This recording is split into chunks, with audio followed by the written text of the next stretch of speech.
Good afternoon, my name is Wim O'Rourke and my presentation for Management 435 is on intercultural negotiation process. With my presentation, we will be talking about how we define it, how it differs in cultures, understanding the meaning in terms of Hofstede's cultural dimensions, common mistakes, agreement, and offer an overall conclusion to this process. Intercultural negotiation process is defined as an agreement or conflicting process that involves two or more parties that may have mutual benefits to each other, although they may not necessarily understand that in the beginning. As we'll see later, it does vary by culture, and we break it down between high context and low context cultures. Understanding cultural difference between high context and low context refers not only from the stated terms in a negotiation based on possibly implied, assumed, such as in high context, or face value words and phrases that we use. Most high context and low context cultures that we know of, such as in high context, is really mostly in Latin American and Asian countries, such as Brazil, Argentina, Japan, and China, while low context cultures is mostly North America, such as the United States, Mexico, Canada, and European countries, Finland, Germany, Denmark, and Sweden.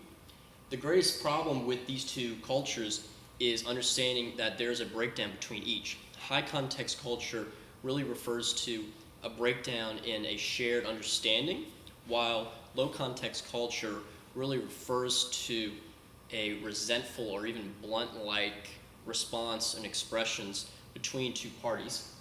As you can see, the other interesting thing about it is low context culture doesn't necessarily focus on the importance of relationship and status, only from the sense that high context refers to the sharedness of common knowledge and values, and that really comes down to, which in the next slide will be on Hofstede's cultural dimension. With this theory, I picked out four of the key factors when you talk about high context, low context cultures in the sense of the negotiation process.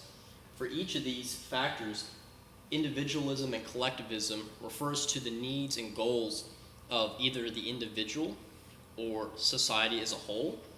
Uncertainty avoidance, which refers to high risk or low risk in the context of uncertainty and ambiguity. Power distance refers to, similarly to individualism and collectivism, as a sense of inequality between social groups or class, and time perspective, which refers to a short-term and long-term orientation towards goals in the present or towards the future. Common mistakes in the negotiation process really refers to not doing your homework beforehand. When it comes to negotiation, it really refers to, do you understand the other party? Are you clear and concise with your own needs and understanding the subtleness about what goes into the agreement? And as you can see, I've listed a couple of the factors here, which refers to understanding that the other party's needs and concerns may actually be more important than your own, and noticing that whether or not they are not interested in the sense of being easily distracted, or you're not offering conditional offers, asking important questions, or recognizing verbal cues gives you a sense of whether or not you are able to conduct business. Trust. If you are successful without mentioning a few of the common mistakes in the previous slide, trust really refers to the value of establishing a precedence for you to be honorable in your negotiation. Some of the factors for establishing trust refer to team selection, site location, evaluate your negotiator, time, agents, and business friend relationship. For each of these issues, this refers to yourself in terms of time selection. Is it formal or is it informal?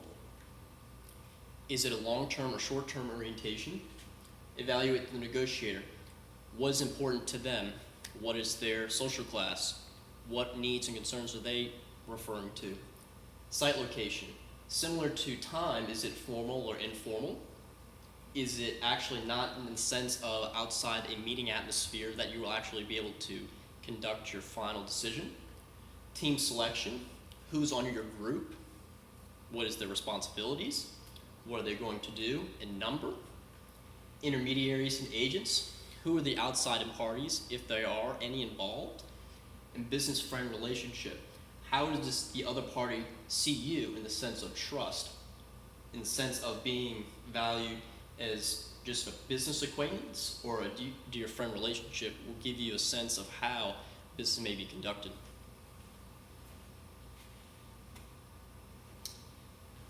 In the final act of negotiation process, agreement comes down to close negotiations properly, expect delays, realizing that even if a deal is signed does not necessarily mean that it has the full right to be executed. In the sense that we talked about high context, low context cultures, signing off on an agreement doesn't necessarily mean that each party will carry through, as much that they have many more uncertainties, or if you're not true on your word itself, can create a problem.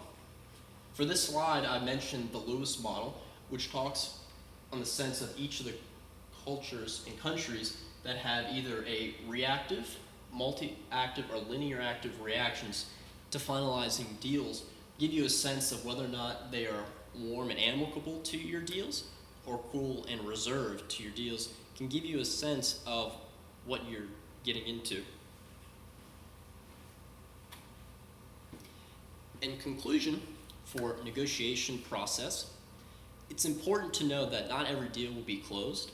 It's important to move forward respectfully and amicably, and understanding that knowing your partner and other culture is just as important as conducting the business itself. Remember to never stereotype another cultural group, and if need be, it may be important to bridge that gap with bringing in another party. Learning another culture is important, not only in the sense of having to do business, but also in the sense of understanding yourself, improving yourself, and how you may be able to offer better services to others. Even if business is not conducted in the beginning, that doesn't mean that you can still continue to have a relationship with the other partner in the future. This is very critical in business because most things are conducted through relationships, and your business may be able to conduct successfully in the future. Thank you for watching my presentation. Leave me any comments on this, and I hope you all have a great day.